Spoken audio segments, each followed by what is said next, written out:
So hello दोस्तों, कैसे हैं आप सब। आई होप आप सब बढ़िया होंगे। दोस्तों आज हम लोग इस वीडियो में देखेंगे आरआरबी एनटीपीसी एग्ज़ाम 2026 जो कि 17 मार्च का आपका आरआरबी एनटीपीसी का एग्ज़ाम फर्स्ट शिफ्ट का समाप्त हो चुका है। तो दोस्तों हम लोग देखेंगे इस शिफ्ट में कौन कौन से क्वेश्चन पूछे गए हैं और जितने भी दोस्तों क्वेश्चन पूछे गए हैं बिल्कुल 100% ये रियल प्रश्न है ना। तो इनसे संबंधित कुछ हम लोग महत्वपूर्ण एक्स्ट्रा फैक्ट भी डिस्कस करेंगे जो कि आपके आगामी शिफ्टों में यहाँ से क्वेश्चन देखने को मिल सकते हैं। ठीक है, तो इस वीडियो को आप लोग पूरा ध्यान से और एंड तक वॉच करिएगा दोस्तों, वीडियो में बने रहिएगा।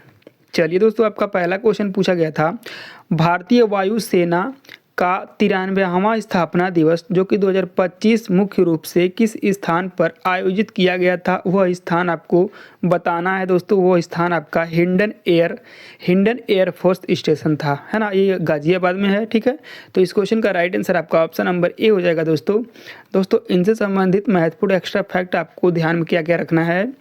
यह परेड दोस्तों 8 अक्टूबर 2025 को गाजियाबाद के इंडियन एयरवेज पर आयोजित किया गया था, है ना।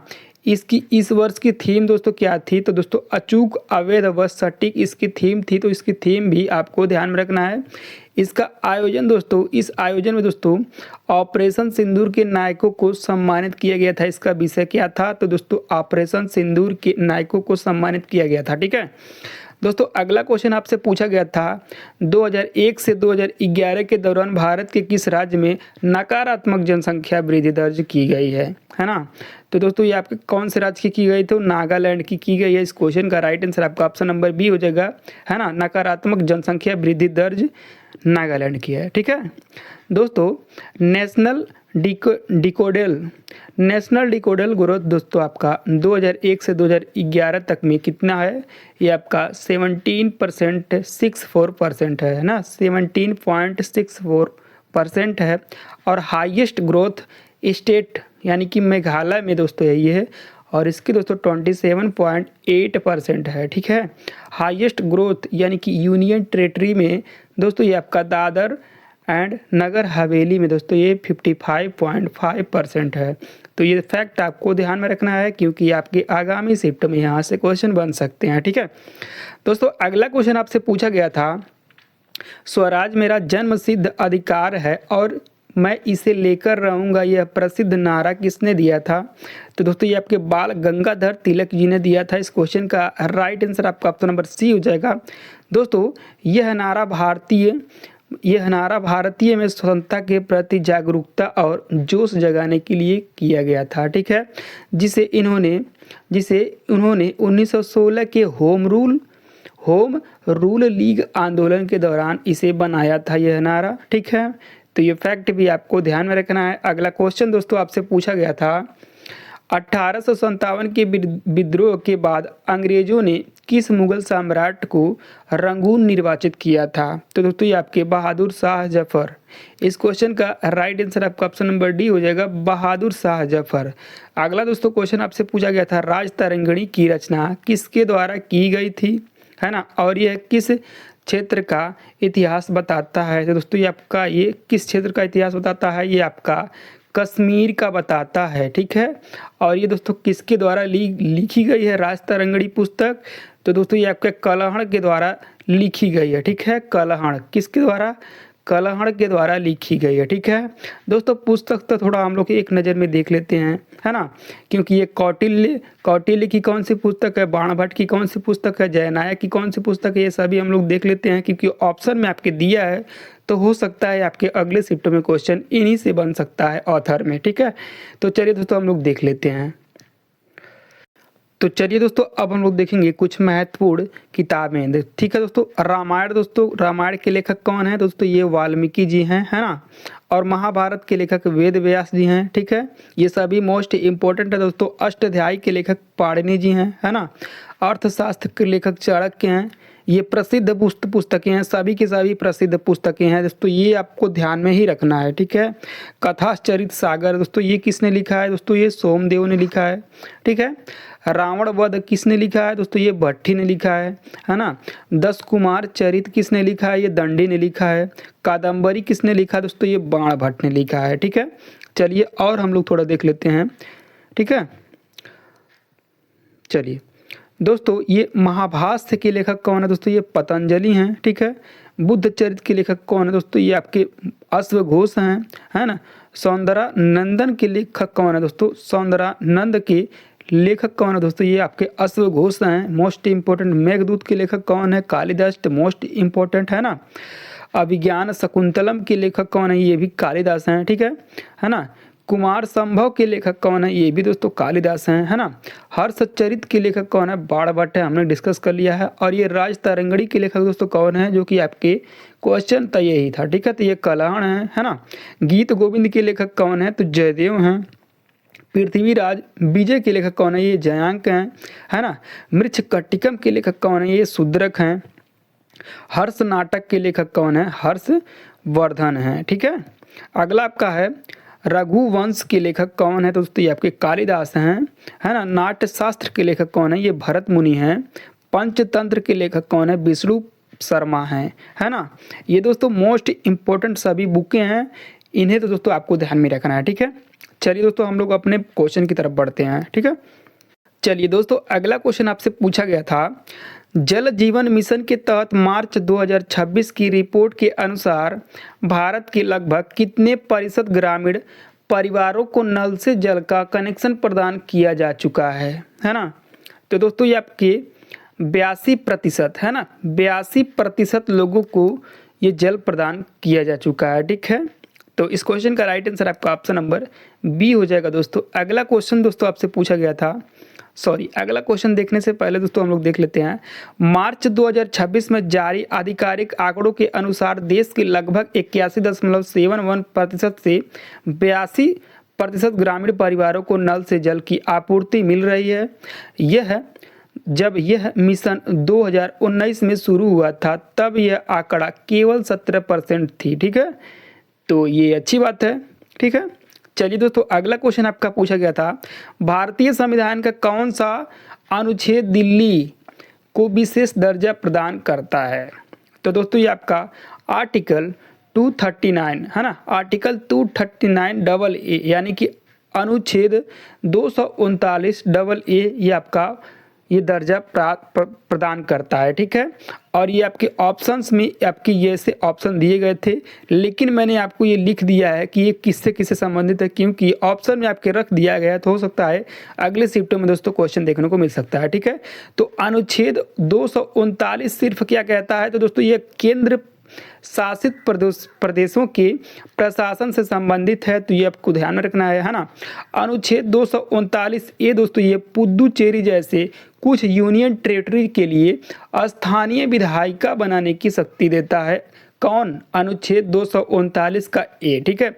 अनुच्छेद 239 का बी दोस्तों प्रशासक को अध्यादेश जारी करने की शक्ति देता है। तो ये दोस्तों आपको सभी फैक्ट आपको ध्यान में रखना है ना। चलिए दोस्तों अगला क्वेश्चन आपसे पूछा गया था, भारतीय संविधान की प्रस्तावना में किस संवैधानिक संशोधन अधिनियम समाजवादी, धर्मनिरपेक्ष और अखंडता शब्द जोड़े गए हैं? दोस्तों मैंने आपको बहुत ही बार चिल्ला कर बताया दोस्तों, आप संशोधन से पूरे अच्छे तरीके से देख लीजिएगा। संशोधन से दोस्तों हर एक शिफ्टों में क्वेश्चन देखने को मिल रहे हैं। मैंने अभी आपको जस्ट बताया है ना, पिछले शिफ्टों में दोस्तों, कल के पिछले शिफ्टों में फर्स्ट सेकंड में आपको चिल्ला कर बताया है। और बताया क्या दोस्तों, मैं पूरे उसमें बता भी दिया हूँ कि ये मतलब जितने भी आपके संशोधन महत्वपूर्ण संशोधन थे सभी बता दिए हैं, ठीक है। ये सभी संशोधन आपको मैंने उसमें बताया था, है ना। तो आई होप आप लोगों ने इस क्वेश्चन का राइट आंसर आप लोगों ने करके आया होगा, ठीक है। तो दोस्तों हम लोग बढ़ते हैं अपने क्वेश्चन की तरफ फिलहाल, ठीक है। तो इस क्वेश्चन का राइट आंसर आपका क्या हो जाएगा दोस्तों? ऑप्शन नंबर आपका क्या हो जाएगा? ऑप्शन नंबर आपका डी सही हो जाएगा। 42वां संविधान संशोधन अधिनियम जो कि 1976 में ये बना था, ठीक है। और इसे दोस्तों मिनी या लघु संविधान के रूप में भी जाना जाता है, ठीक है। इसमें दोस्तों 3 शब्द जोड़े गए थे, समाजवादी, धर्मनिरपेक्ष, अखंडता शब्द जोड़े गए थे संविधान की प्रस्तावना में, ठीक है। और ये सभी दोस्तों मैंने आपको बता दिया था, ठीक है। एक बार अगर जो देखना चाहते हैं देख लीजिएगा दोस्तों, हम लोग थोड़ा डिस्कस कर लेते हैं, ठीक है। वीडियो में बने रहिएगा दोस्तों, ठीक है। चलिए दोस्तों हम लोग एक नज़र में देख लेते हैं, ठीक है। पूरा डिस्कस नहीं करेंगे, मैं आपको स्क्रॉल करके दिखा दूंगा, आप लोग पढ़ लीजिएगा क्योंकि वीडियो काफ़ी लंबा हो जाएगा थोड़ा।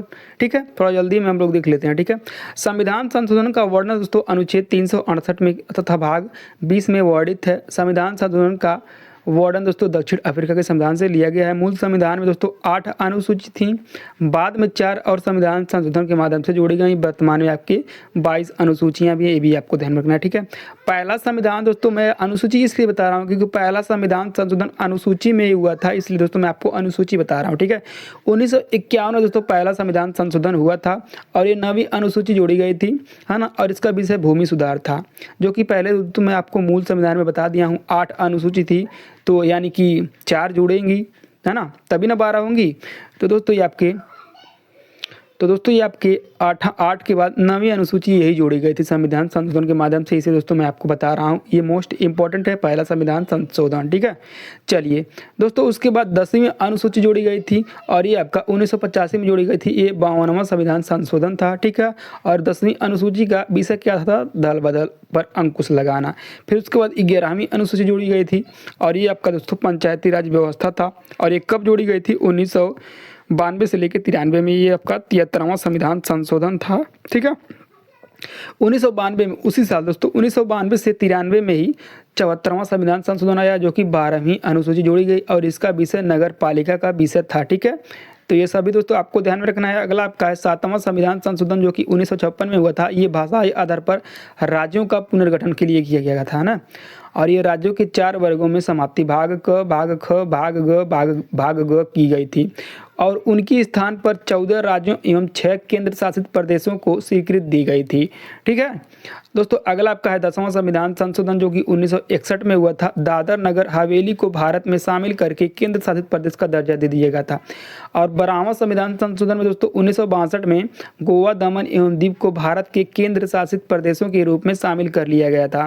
13वां संविधान संशोधन, जो कि 1962 में हुआ था, यह नागालैंड को विशेष प्रावधान अपनाकर राज्य का दर्जा दे दिया गया था। 14वां संविधान संशोधन 1963 में हुआ था, ये पुदुचेरी को केंद्र शासित प्रदेश के रूप में शामिल कर लिया गया था, है ना दोस्तों। अगर जो आपको नहीं देखना, थोड़ा स्क्रॉल कर लीजिएगा, थोड़ा भगा लीजिएगा थोड़ा, है ना। और 18वां संविधान संशोधन दोस्तों कब हुआ था? पंजाब का भाषाई आधार पर ये पुनर्गठन हुआ था। पंजाब भाषाई दोस्तों, पंजाबी भाषी क्षेत्र के अनुसार पंजाब का गठन हुआ। ठीक है, हिंदी भाषा के क्षेत्र के अनुसार हरियाणा और ये पर्वतीय क्षेत्र के अनुसार हिमाचल प्रदेश, केंद्र शासित प्रदेश दोस्तों आपका चंडीगढ़। ठीक है, 21वां संविधान संशोधन दोस्तों कब हुआ था? ये आपका सिंधी भाषा को 8वीं अनुसूची में 15वीं भाषा के रूप में शामिल कर लिया गया था। मूल संविधान में दोस्तों 14 ही भाषा थी, है ना, जो कि अब 22 भाषा, यानी कि 14 थी तो 14, 26 है ना, 14, 26 और 2 यानी कि 8 भाषा जोड़ी गई थी। कौन कौन सी देख लेते हैं हम लोग, है ना, क्योंकि पिछले शिफ्ट में दोस्तों आपको मैथिली, संथाली, डोंगरी आपको दिया गया था कि मतलब कि संविधान संशोधन से ये आपको पूछा गया था क्वेश्चन। तो उसका राइट आंसर क्या हो जाएगा? 92वां संविधान, ये भी आपको दिख रहा है। ठीक है, तो 22 भाषा जो कि पूरे 8 भाषा को संविधान संशोधन के माध्यम से जोड़ा गया। ठीक है, 21वां संविधान संशोधन दोस्तों सिंधी भाषा जोड़ा गया और 71वां संविधान संशोधन नेपाली, मणिपुरी, कोंकणी, इसे शॉर्टकट में नमक कहते हैं। ठीक है, और 92वां संविधान संशोधन दोस्तों बोडोमास, यानी कि बोडोमास आप पढ़े होंगे दोस्तों, आपके रीजनिंग में आता है, इससे दोस्तों आपको याद हो जाएगा क्या? बोडो, डोंगरी, मैथिली और संथाली। ठीक है, अगला दोस्तों आपका है 22वां संविधान संशोधन, जो कि 1969 में हुआ था दोस्तों। इसके द्वारा असम से अलग करके एक नया राज्य मेघालय बनाया गया था। 36वां संविधान संशोधन में दोस्तों 1975 में हुआ था और इसके अंतर्गत सिक्किम को भारत का 22वां राज्य घोषित किया गया था। दोस्तों ये मोस्ट इंपोर्टेंट है, 22वां राज्य कौन सा बना है? सिक्किम, है ना। किस संविधान संशोधन के माध्यम से? दोस्तों आपका 36वां संविधान संशोधन, जो कि 1975 में आपका हुआ था। ठीक है, चलिए दोस्तों, इसके अंतर्गत गोवा 56वां संविधान संशोधन में दोस्तों, जो कि 1987 में हुआ था, इसके अंतर्गत गोवा को एक राज्य का दर्जा दे दिया गया था। दमन एवं दीव को केंद्र शासित प्रदेश ही रहने दिया गया था। ठीक है, अगला दोस्तों आपका है 42वां मोस्ट इंपोर्टेंट, 42वां संविधान संशोधन 1976 में हुआ था और इसके द्वारा संविधान में व्यापक परिवर्तन लाए गए, इसीलिए इसे लघु संविधान के रूप में भी जाना जाता है या मिनी संविधान। ठीक है, संविधान के प्रस्तावना में 3 शब्द जोड़े गए, जो कि आपके प्रश्न यही था आपका, समाजवाद, पंथ निरपेक्ष, एकता और अखंडता, है ना। क्या, एकता और अखंडता। ठीक है, चलिए दोस्तों, इसके अंतर्गत 10 मौलिक कर्तव्य को भी शामिल किया गया था 42वें संविधान संशोधन, जिनका वर्णन संविधान के भाग 4A के अनुच्छेद 51A में है। ठीक है, 44वां संविधान संशोधन दोस्तों ये आपका 2 साल बाद हुआ था, है ना। 42वां दोस्तों, इसे याद करने का ट्रिक क्या है, 42वां दोस्तों क्या हुआ था, 1976 में हुआ था, है ना। और 2 साल इसमें जोड़ेंगे तो क्या हो जाएगा, 44वां संविधान संशोधन। इसमें क्या जोड़ेंगे, 2 जोड़ेंगे तो क्या हो जाएगा, 1978। इसे याद करने की ट्रिक है दोस्तों। ठीक है, तो ये 44वां संविधान संशोधन 1978 में हुआ था और इसमें संपत्ति के अधिकारों को मौलिक अधिकार से हटाकर कानूनी या विधिक अधिकार बना दिया गया था। 44वें संविधान संशोधन से पूर्व पहले यह अनुच्छेद 31 के अंतर्गत एक मौलिक अधिकार था, लेकिन अब इस संशोधन के बाद इस अधिकारों को अनुच्छेद 300A में विधिक अधिकार के रूप में रखा गया है। तो ये मोस्ट इम्पोर्टेंट है ना। अगला आपका है 61वां संविधान संशोधन, जो कि 1989 में ये हुआ था और इसमें मतदान की आयु को 21 वर्ष से घटाकर 18 वर्ष कर दी गई थी। 86वां संविधान संशोधन 2002 में हुआ था और अनुच्छेद 21A के तहत प्रारंभिक शिक्षा को मौलिक अधिकार बनाया गया, जो कि 11वां मौलिक कर्तव्य भी जोड़ा गया था। ठीक, और ये भी क्वेश्चन आपका पूछा हुआ था। ठीक है, चलिए आपके फर्स्ट शिफ्ट में क्वेश्चन पूछा गया था। और इस 100वां संविधान संशोधन दोस्तों 2015 में जोड़ा गया था और इसके अंतर्गत भारत बांग्लादेश भूमि हस्तांतरण दोनों देशों से सहमति से, है ना, भूमि आदान प्रदान की गई थी। अब दोस्तों ये सभी दोस्तों देख लीजिएगा। ठीक है, एक बार मैं दिखा दे रहा हूँ, मैं वीडियो क्योंकि ज़्यादा लंबा हो जा रहा है तो एक बार मैं दिखा दे रहा हूँ, आपको देखना चाहिए, देख लीजिएगा। ठीक है, चलिए हम लोग चलते हैं अपने क्वेश्चन की तरफ। चलिए दोस्तों, अगला क्वेश्चन आपका पूछा गया था, भारत का एकमात्र सक्रिय ज्वालामुखी बैरन द्वीप किस केंद्र शासित प्रदेश में स्थित है। तो दोस्तों ये आपका अंडमान एवं निकोबार द्वीप समूह में स्थित है। इस क्वेश्चन का राइट आंसर आपका ऑप्शन नंबर ए हो जाएगा। दोस्तों अगला क्वेश्चन आपसे पूछा गया था, बौद्ध ग्रंथों के अनुसार राजा बिंबिसार के शासनकाल में कितने गांव थे। कितने गांव थे, ये आपके 80,000 गांव थे, है ना। और ये 544 से 492 ईसा पूर्व तक इस शासनकाल किया था और ये मगध का संस्थापक था। ये भी आपको ध्यान रखना है, बिंबिसार। ठीक है, मगध का संस्थापक था और ये वैवाहिक संबंधों के अनुसार अपना राज्य विस्तार किया था। ये भी आपको ध्यान रखना है। और ये अपनी राजधानी राजगृह बनाया था। बिंबिसार क्या बनाया था, राजधानी राजगृह। तो ये भी आपको ध्यान रखना है। अगला क्वेश्चन हम लोग देख लेते हैं दोस्तों। अगला क्वेश्चन आपसे पूछा गया था, मंदी के दौरान सरकार द्वारा निम्नलिखित में से कौन सी राजकोषीय नीति अपनाई जाती है। तो दोस्तों ये आपके कौन सी, तो ये आपके विस्तारवादी राजकोषीय नीति अपनाई जाती है। इस क्वेश्चन का राइट आंसर आपका ऑप्शन नंबर सी हो जाएगा। दोस्तों अगला क्वेश्चन आपसे पूछा गया था, भारतीय राष्ट्रीय कांग्रेस के प्रथम चरण जो कि 1985 से 1905 के दौरान उदारवादी नेताओं ने अपने लक्ष्य को प्राप्त करने के लिए मुख्य रूप से किस पद्धति को अपनाया था। तो दोस्तों ये आपके संवैधानिक आंदोलन और याचिकाएं, है ना, ये आपका राइट आंसर हो जाएगा। ठीक है, तो इस क्वेश्चन का राइट आंसर क्या हो जाएगा, आपका ऑप्शन नंबर डी हो जाएगा। दोस्तों अगला क्वेश्चन आपसे पूछा गया था, अमेरिका के किस राज्य को मुख्य रूप से भूमध्य सागरीय जलवायु के लिए जाना जाता है। दोस्तों ये आपका कैलिफोर्निया के लिए जाना जाता है। इस क्वेश्चन का राइट आंसर आपका ऑप्शन नंबर ए हो जाएगा। दोस्तों अगला क्वेश्चन आपका पूछा गया था, हालांकि ऊटी और कोयम्बटूर तमिलनाडु समान अक्षांश पर स्थित है ना, लेकिन फिर भी ऊटी कोयम्बटूर की तुलना में ठंडा है। इसका कारण क्या है दोस्तों, इसका कारण क्या है। तो दोस्तों इसका कारण आपका ऊटी बहुत अधिक ऊंचाई पर स्थित है, इसलिए दोस्तों ठंडा रहता है। इसका कारण यही है क्योंकि ये ऊंचाई पर रहता है ना। अगला दोस्तों क्वेश्चन आपसे पूछा गया था, भारत में केंद्रीय कैबिनेट मंत्रियों के संदर्भ में निम्नलिखित में से कौन सा कथन सही है। तो दोस्तों ये कथन आपका, वे गृह वित्त आदि प्रमुख विभागों के प्रमुख होते हैं। तो यही कथन आपका सही है। तो इस क्वेश्चन का राइट आंसर आपका ऑप्शन नंबर सी हो जाएगा। दोस्तों अगला क्वेश्चन आपसे पूछा गया था, article 39 of the constitution direct state to secure which of the following. इस क्वेश्चन का राइट आंसर आपका equal pay for equal work हो जाएगा। तो इस क्वेश्चन का राइट आंसर आपका ऑप्शन नंबर डी हो जाएगा। दोस्तों अगला क्वेश्चन आपसे पूछा गया था, हड़प्पा सभ्यता के लोग तांबा मुख्य रूप से वर्तमान किस राज्य से प्राप्त करते थे दोस्तों, ये आपकी कहाँ से करते थे, गुजरात से करते थे। इस क्वेश्चन का राइट आंसर आपका ऑप्शन नंबर राजस्थान से करते थे। इस क्वेश्चन का राइट आंसर आपका ऑप्शन नंबर ए हो जाएगा राजस्थान। दोस्तों ये आपका हरियाणा में क्या है, हरियाणा में क्या है दोस्तों बताइएगा कमेंट करके। गुजरात में दोस्तों लोथल है ना, जो कि लोथल है ये बंदरगाह है ना। ये मोस्ट इम्पोर्टेंट, ये भी क्वेश्चन आपका पूछा गया था, है ना। हरियाणा में दोस्तों राखीगढ़ी है, ये भी आपको पता होगा, ठीक है। चलिए दोस्तों अगला क्वेश्चन आपका पूछा गया था, त्रिपक्षीय संघर्ष के प्रारंभ किस समय कन्नौज पर किसका नियंत्रण था, है ना। तो दोस्तों किसका नियंत्रण था बताइएगा। इस क्वेश्चन का राइट आंसर आपका इंदिरा युद्ध हो जाएगा, इंदिरा युद्ध इसका राइट आंसर हो जाएगा, इन्हीं का नियंत्रण था, ठीक है। दोस्तों अब हम लोग कुछ युद्ध से थोड़ा महत्वपूर्ण क्वेश्चन देख लेते हैं, युद्ध से क्वेश्चन पूछ लिया है तो, ठीक है।